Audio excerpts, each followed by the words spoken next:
What's it like to be hungry but unable to taste food? To be touched by a woman and feel nothing but the mechanical pressure of skin against skin? To stand in the rain and not know if it's warm or cold until you look down and see steam rising from your clothes?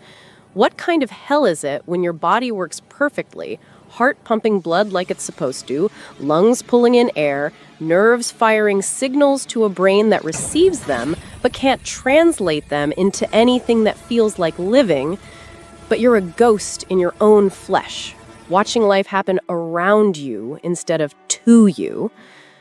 That was Zhang Danwu's story. And tonight, in a penthouse that cost more than most people would see in 3 lifetimes, it was about to get so much worse. The penthouse in Yongsan sat 50 stories above Seoul like a glass coffin with a view, all chrome and cold leather and floor-to-ceiling windows that framed the city like a painting of everything he owned but couldn't enjoy.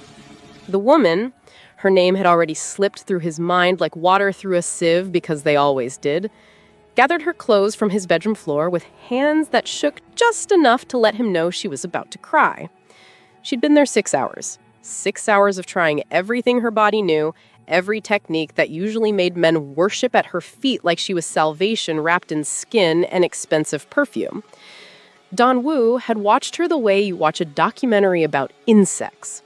Interested in that distant academic way that has nothing to do with feeling and everything to do with just watching time pass. Did I do something wrong? Her voice cracked on the question, mascara running beneath her eyes like oil paint melting in the rain. Danwu sat on the edge of his bed, bare-chested, and the city lights caught on the ink covering his torso. Cobras coiled around his ribs like they were trying to squeeze life back into dead meat. One massive serpent striking upward along his neck, fangs frozen just below his jaw in mid-strike. Beautiful and lethal, like a warning written in skin that no one ever heeded. He stared at his hands the way a mechanic stares at an engine that won't turn over, knowing something's broken, not knowing if it's the machine or just him not understanding how to fix it anymore. "You were perfect," he said finally, and each word tasted like dust in a mouth that couldn't taste anything anymore. Then what is? How do you explain emptiness to someone who's never been hollow? "I'm broken," he said, voice flat as a funeral. "In ways you can't fix, in ways nobody can fix." She left without another word, heels clicking against imported marble like a countdown to nothing. The moment she was gone, Danwu walked to his kitchen, all stainless steel and sharp edges, and pulled out a knife. German steel, the kind that costs more than most people make in a week, sharp enough to split atoms, if atoms had skin. He dragged it across his palm in one clean line and watched blood well up, red as all the promises no one keeps. He felt absolutely nothing.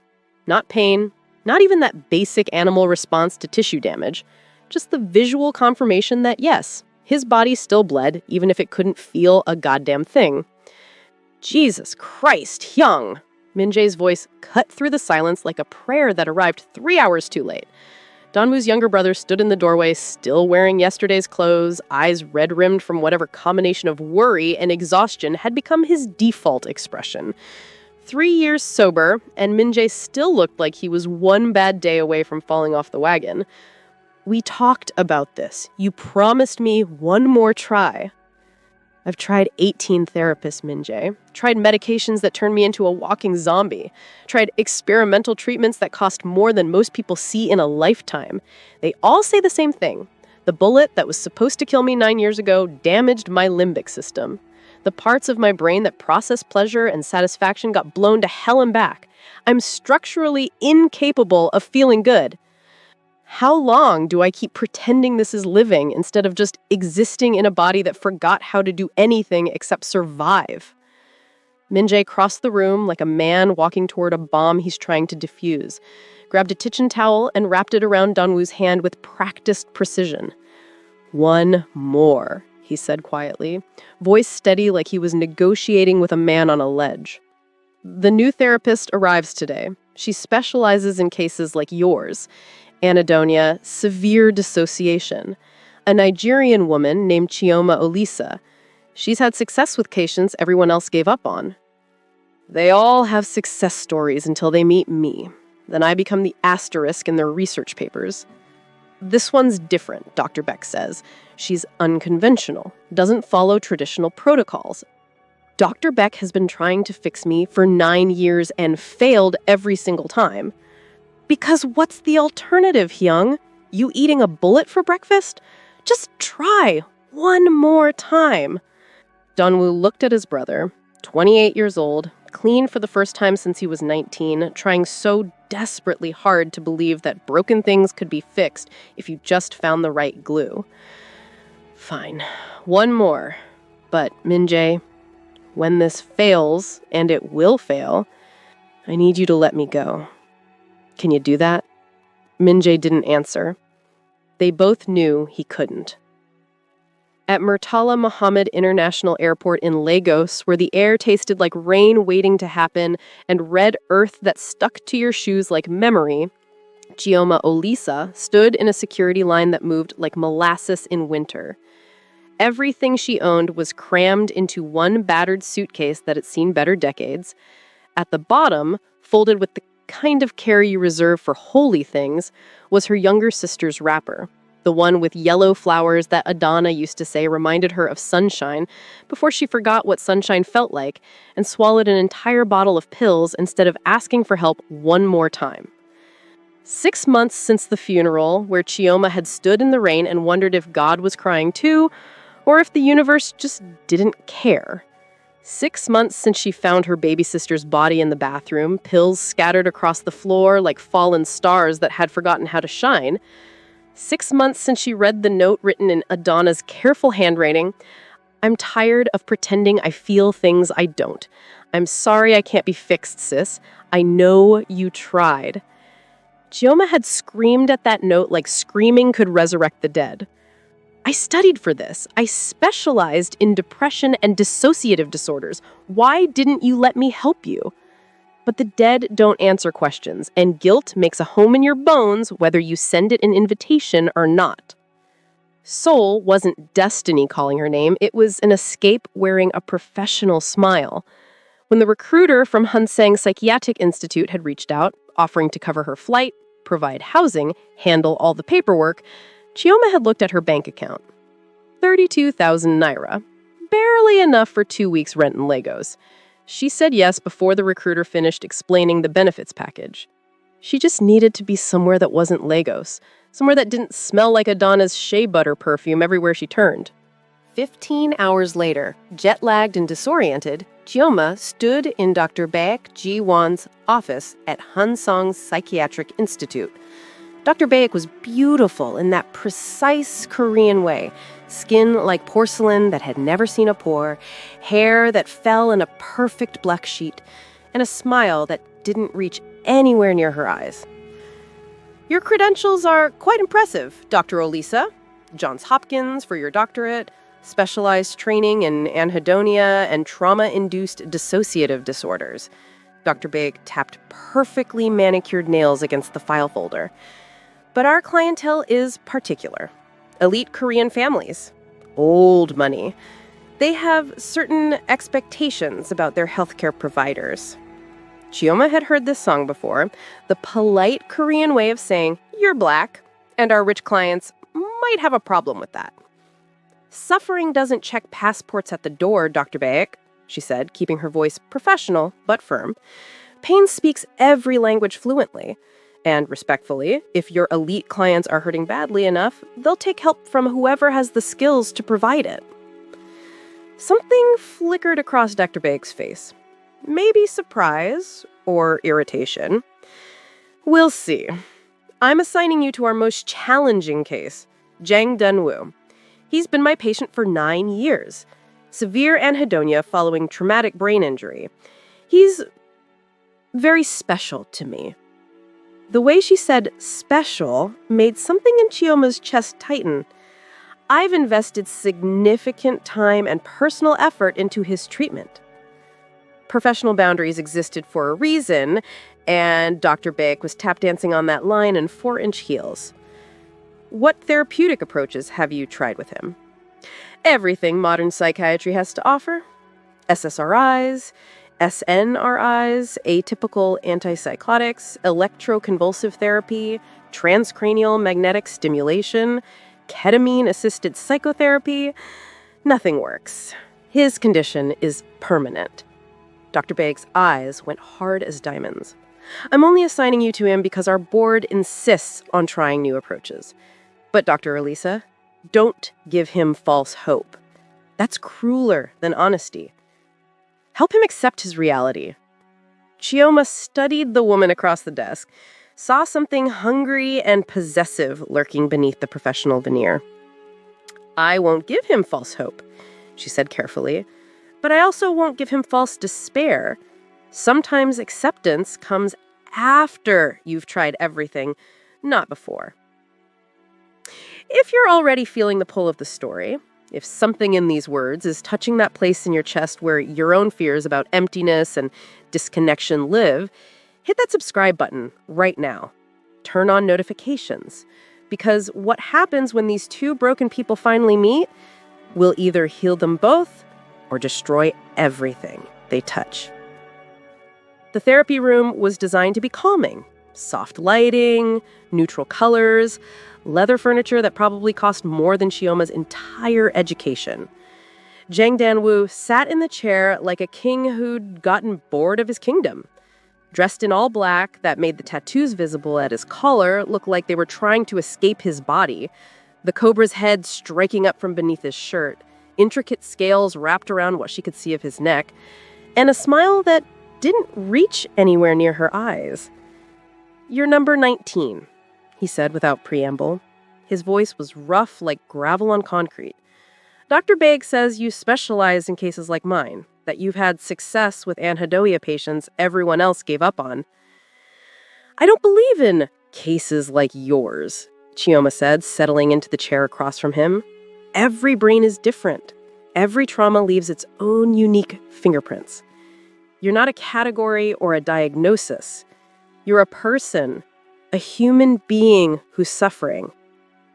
Poetic. Wrong, but poetic. He studied her with those empty eyes. I can't taste food. Everything tastes like wet cardboard. Can't feel physical pleasure or pain. I could break my hand and not know it except for seeing broken bones. Can't experience joy or sadness. No anger, no fear, nothing. I'm a ghost driving a meat suit. So tell me, Dr. Elisa, what's your miracle cure for a man who's already dead but forgot to stop breathing? I don't do miracles, Chioma said, leaning forward slightly. I do work. The hard, uncomfortable, sometimes painful kind that most people quit halfway through because it's easier to stay broken than to fight for healing when you're not even sure healing exists anymore. I can't feel pain either, so that particular threat doesn't land. I'm not talking about physical pain. I'm talking about the pain of remembering what it felt like to be whole, the pain of hoping things might get better and being disappointed again, the pain of trying and failing and having to wake up the next morning and try again anyway. That kind of pain. Tell me about before the injury. What did satisfaction feel like back when you could still feel it? Something flickered in those empty eyes, surprised that someone would ask about ghosts instead of trying to exorcise them. Why does it matter what it used to feel like? That person is dead. He has been for 9 years. Humor me. Dan Wu was quiet for so long, Chioma thought he might not answer. Then, so quietly, she had to lean forward. My mother made kimchi jjigae every Sunday. She'd start early in the morning, let it simmer for hours until the whole house smelled like home, like family, like everything good that exists in the world. The first bite would burn your tongue, not in a bad way, but in that way that wakes you up, makes you pay attention, makes you feel alive, like your taste buds were throwing a party and everyone was invited. His voice went distant, hollow. I haven't tasted anything in 9 years. Not her food before she died. Not expensive whiskey. Not even my own blood when I cut myself, just to see if maybe this time the pain will register. Close your eyes, Chioma said. What? Close your eyes. Describe the kimchi jjigae. Not how it tastes now. You can't taste now. How it tasted then. Every single detail you can remember. Dan-woo closed his eyes and Chioma watched his face carefully. It was hot enough to make you blow on the spoon, spicy but not overwhelming. You could taste all the layers underneath the heat. The tofu was soft, almost melting on your tongue. The pork had this perfect char on the outside, tender on the inside. My mother always added too much garlic because she said there was no such thing as too much garlic. A ghost of a smile touched his lips. And the broth. God, the broth was like drinking comfort itself. He stopped, opened his eyes. They were wet. Did you just... Chioma's heart raced. Did you taste it? Even for a second? I don't know. Dan-woo's hands were shaking. Maybe. Or maybe I just remembered what tasting felt like so clearly that my brain tricked itself. I haven't cried in 9 years. Didn't think I could anymore. Your brain isn't structurally broken, Dan-woo. Not completely. It's psychologically locked. The scans show damaged sheer limbic system, yes, but the continuing anhedonia, that might be your brain's way of protecting you from feeling anything. Because feeling means vulnerability, and vulnerability is what got you shot. She paused. We're going to teach it that feeling is safe again. Memory reconsolidation therapy. Your brain can't access pleasure directly anymore, but it remembers what pleasure felt like. We're going to build a bridge from memory to present experience. And if it doesn't work, then we try something else. But Dan-woo, you have to actually want this to work. Want to do the work even when it's hard.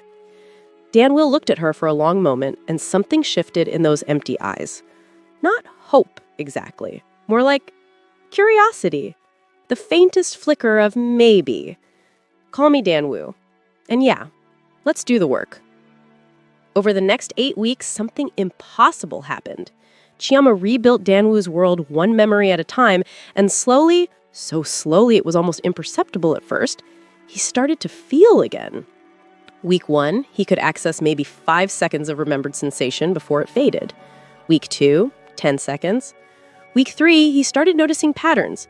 When Chioma was in the room, guiding him with her voice, the memories came easier, lasted longer, felt more real. Her presence became an anchor, a safety signal that told his knockdown nervous system it was okay to open the doors just a crack. Week 5, they had their first real breakthrough.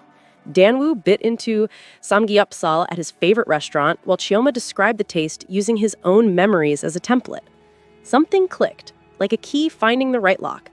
For maybe 30 seconds, he actually tasted it. Not perfectly, not like before, but enough to know it was real pork, real salt, real smoke. He grabbed Chioma's hand across the table without thinking, squeezed it hard. Holy Catholic Church, he whispered, tears running down his face. I can taste it! Oh my God, Chioma, I can actually taste it! The waiter stared. Other diners whispered. The serpent of Yongsan crying over grilled meat. But Dan-woo didn't care. For the first time in 9 years, food tasted like something other than textured nothing. Week 6, the dependency started forming. Dan-woo began calling Chioma outside of sessions. I'm having dinner with Min-jae. Can you walk me through it? She did at first because it seemed like therapeutic progress. Then it became every meal, every business meeting, every moment when the numbness started creeping back. He couldn't access the memories anymore without her guidance. She became the bridge between numb and alive. Min-jae noticed first. Young, this isn't healthy. You're not learning to feel on your own. You're learning to feel through her. What happens when she's not available? She won't leave. She's my therapist. No, Min-jae said quietly. That's what drugs do. They're always there when you need them until they're not. And I would know. But Dan-woo didn't want to hear it. For the first time in 9 years, he felt almost human. Week 7, Dan-woo invited Chioma to his pet house for dinner, not as therapy, as something else. She knew she should say no, but when she looked at him, she saw Adana, that same desperate need to feel, that same cliff edge between trying and giving up. She had failed Adana. Maybe saving Dan-woo could redeem that. The dinner was Nigerian food. Jollof rice cooked the way her grandmother used to make it. Egusi soup that smelled like home. Puff puff that filled the penthouse with memories. Dan-woo couldn't taste any of it directly, only when Chioma described her own experience. "Tell me about the first time you had jello rice," he said, watching her with intensity that had nothing to do with hunger. She closed her eyes. "I was 6 years old, my grandmother's kitchen in Lagos. She cooked over firewood. The smoke got into everything, your clothes, your hair. The rice was red as blood, every grain separate. She'd give me the crusty bits from the bottom. They'd crunch when you bit down. Tasted like love tastes when your grandmother makes it." Dan-woo watched her face, and something happened that hadn't happened in 9 years. He felt something that wasn't a memory, something present, real. Emotional desire, the want to make her happy, to see her smile. "I think I'm falling in love with you," he said, raw and unplanned. "Or maybe I'm falling in love with the ability to feel anything at all. I don't know the difference anymore."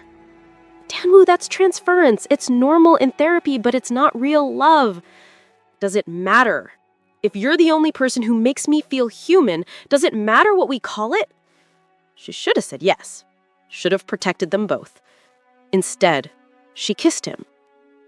They made love in his bedroom, with soul glittering beyond the windows. Dan-woo couldn't feel his own body directly, but Chioma guided him through it, describing her sensations in vivid detail. He experienced pleasure through her pleasure, felt through her feelings. Afterward, he whispered against her hair, "You cured me." But Chioma knew the truth. She hadn't cured him. She had become his drug. The next month was intoxication, disguised as healing. Dan-woo couldn't eat without Chioma on the phone, couldn't sleep without her voice, couldn't function without her constant presence. His organization noticed, his rivals noticed, and Dr. Beck noticed most of all. Dr. Beck had been in love with Jang Dan-woo for 9 years. The possessive kind. The kind that says if I can't have him, no one gets to. She'd watched him choose Lee Soo-jin, then watched Soo-jin abandon him. Had waited patiently for him to turn to her. He never did. Stayed empty, unreachable. Then Chioma arrived. Within weeks, Dan-woo was feeling again, living again. For her. Dr. Beck couldn't have him, but she'd burn the world before letting anyone else have him either. After a thorough research, she got the phone number of one of those who wanted to cut off the serpent's head. Dr. Beck made a phone call to Hwang Tae-song, leader of the Red Crane Syndicate, Dan-woo's most dangerous rival. "I have information about Dan-woo's vulnerability. Interested?" Money changed hands, plans were made. Are you wondering what happened next as much as I am? If yes, good. Hold on to that feeling, because what happens next will either restore your faith in love or shatter it into pieces so small you'll never find all of them again. Week 12, Dr. Beck set her trap with precision. She'd created a patient file, invented a wealthy businessman with symptoms similar to Dan-woo's, scheduled his appointment on Tuesday at 2 p.m., knowing Dan-woo had his own session at 3 p.m. Except Dr. Beck sent Dan-woo a text from Chioma's phone. She'd cloned it weeks ago. The text said, "Can you come at 1:30 instead? Had a cancellation and would love to see you early. Missing you. See." Dan-woo arrived at Hansong at 1:25 p.m. with 2 cups of coffee, thinking he'd surprise her. He walked towards her therapy room thinking about how her face would light up. He stopped outside her door. Through the partially open door, he could see her with another patient, a man roughly his age, well-dressed, sitting in the same chair Dan-woo always sat in. And Chioma was using the same techniques, the same gentle voice. "Close your eyes. Describe the taste. Not now, you can't taste now. How it tasted then. Every detail." The man closed his eyes, started describing. When he opened them, they were wet with tears, exactly like Dan-woo's had been. Dan-woo's blood turned to ice. "I'm not special, just another patient, another case study." His phone buzzed. A message from an unknown number. A video file. Security footage showed Chioma in a coffee shop, meeting a man Dan-woo knew on site, Park Jin-ho, one of Hwang Tae-song's most top lieutenants. The timestamp was from 3 days ago. Jin-ho slid an envelope across the table. Chioma opened it, looked inside, nodded, and tucked it into her bag. Another message, audio file. Chioma's voice, crystal clear. It's easier than I thought it would be. God, he's so desperate for connection, he'll believe anything. The dependency is textbook. I just guide him through memories and he thinks I'm performing miracles. Another voice. And the book deal? Already in motion. Breaking the Serpent. Inside the mind of Soul's most dangerous man. Publishers are in a bidding war. The recordings are perfect. Every session is documented. His vulnerabilities, his fears, it's all gold. And you know the best part? He trusts me completely. He thinks I love him. I almost feel bad. Almost. But the game is game. I need that money. Danmu's hands started shaking. Another message. Check your email. Publishing contracts with Chioma's signature. Book outline. Audio files of their sessions edited to sound like manipulation training. Bank deposits from offshore accounts. PDF of the first 3 chapters describing his trauma in clinical detail. Danwu stood outside her therapy room, watching her guide another patient through the same process, and something inside him shattered, beyond repair. She's not a healer. She's a predator. He left without confronting her. Went home. Spent 6 hours reviewing the evidence, looking for any sign it was fake. Found none. By the time Chioma arrived that evening, their standing dinner date, Danwu had made his decision. "Danwu," she smiled when she entered. "I brought dessert. How much did Big pay you?" The smile died. "What?" "Huang Taisung, the publisher. Whoever you're working for. How much am I worth?" He played the audio, watched color drain from her face. "That's not... I never said that. Danwu, that's not my voice. It's edited." "Really? Because it sounds exactly like you." I threw the contracts across the desk. "Explain these." She picked them up, hands shaking. "I've never seen these before. This isn't my signature." "Stop lying. I saw you today, using the same techniques on another patient." "I'm not special. Just another case." "That's my job. I use evidence-based techniques with multiple patients. And meeting with Park Jin-ho? Taking money from my enemies?" He played the video. Horror dawned on her face. "That's not me. I've never met that man. Someone is framing me. Someone is lying. And the evidence says, it's you." He stepped closer.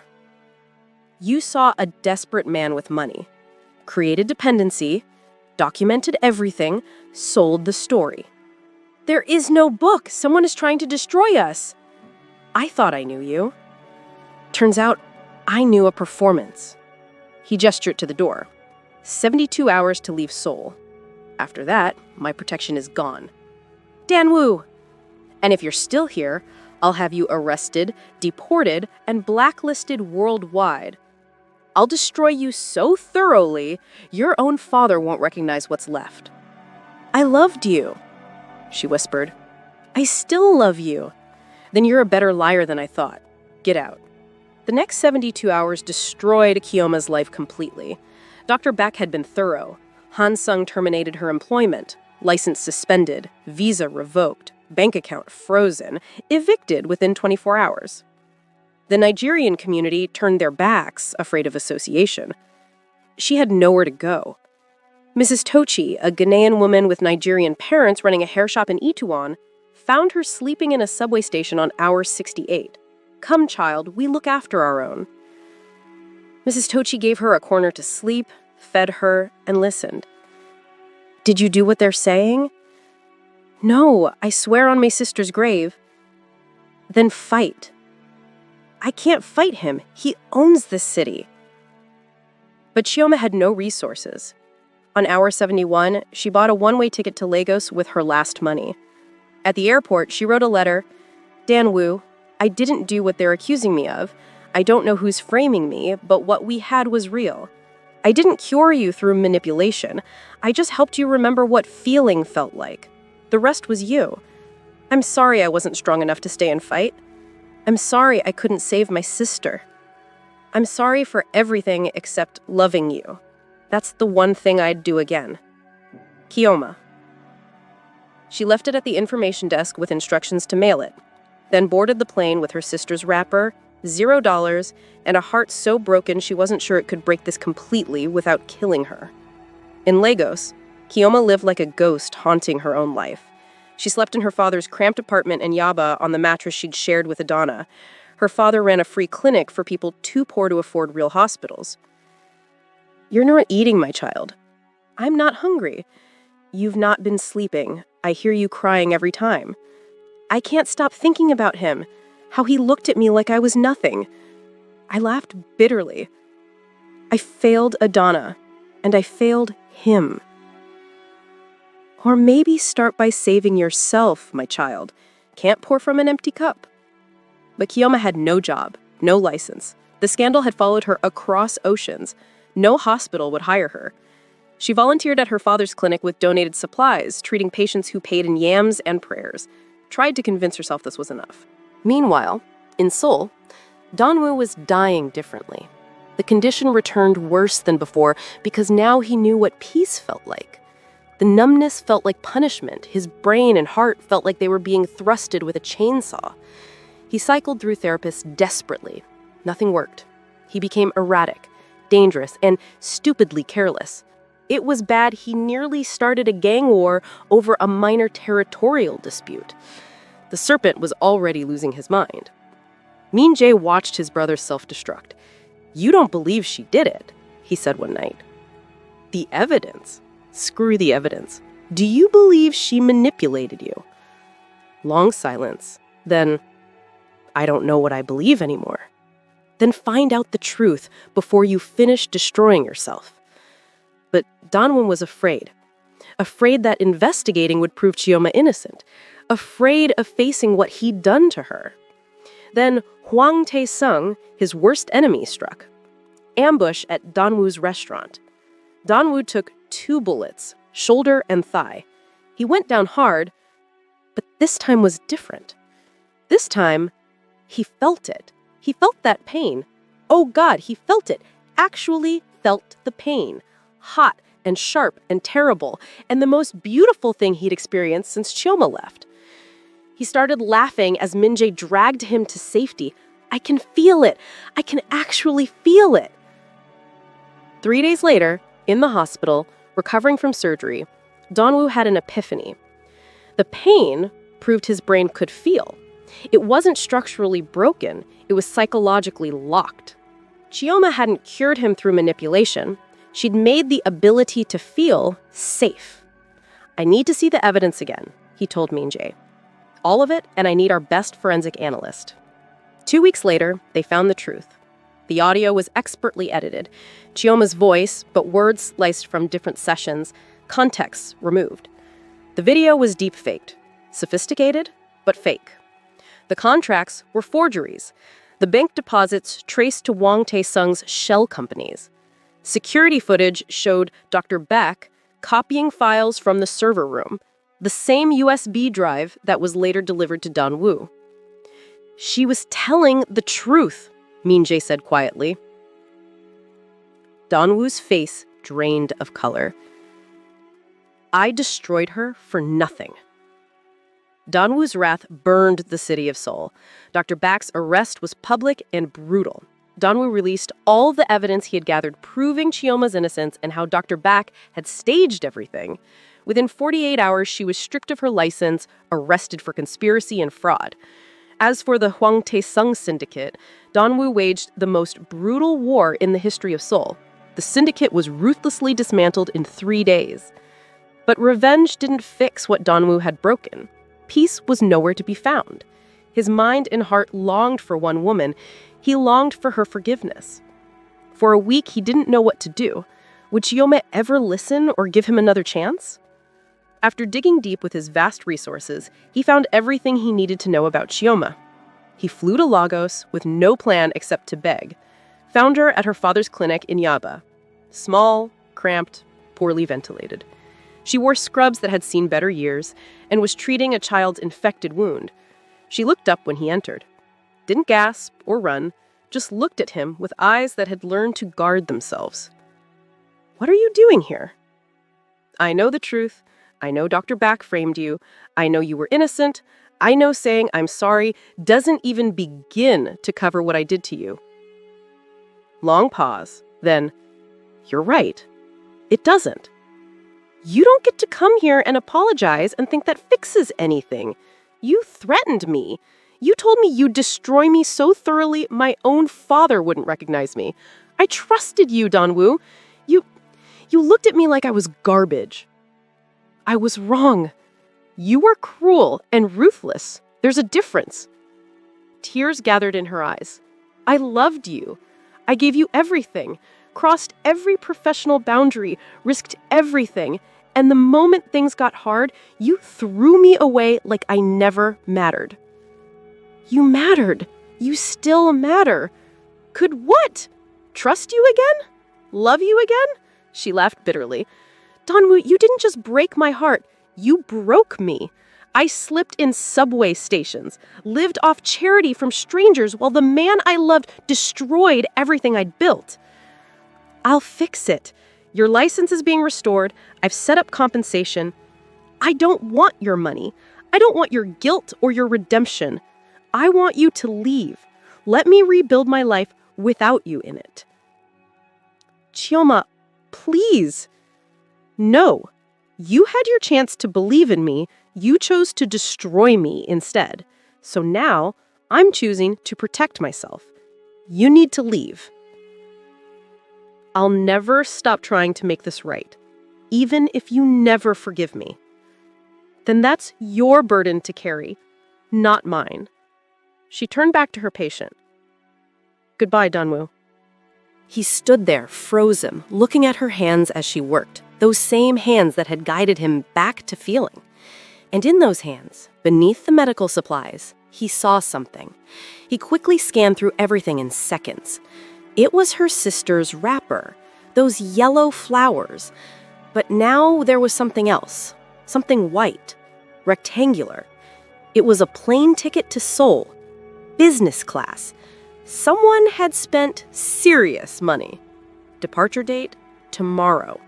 A note attached he couldn't read from this distance. Chioma's hands were shaking as she tried to hide it, as she realized he'd seen it, as carefully built walls started cracking. Their eyes met, and in that moment, everything, every word she just said, every wall she just built, every goodbye she just delivered, hung suspended in the space between them like a question neither of them knew how to answer. Who sent the ticket? Why? Was she planning to use it? Had she already decided to come back before he showed up and complicated everything? And most importantly, what happens next?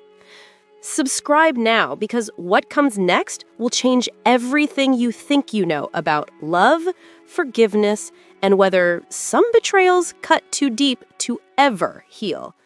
Hit that notification bell. This story isn't over. It's just beginning, and you do not want to miss what happens when two broken people have to decide whether to fix each other or walk away forever.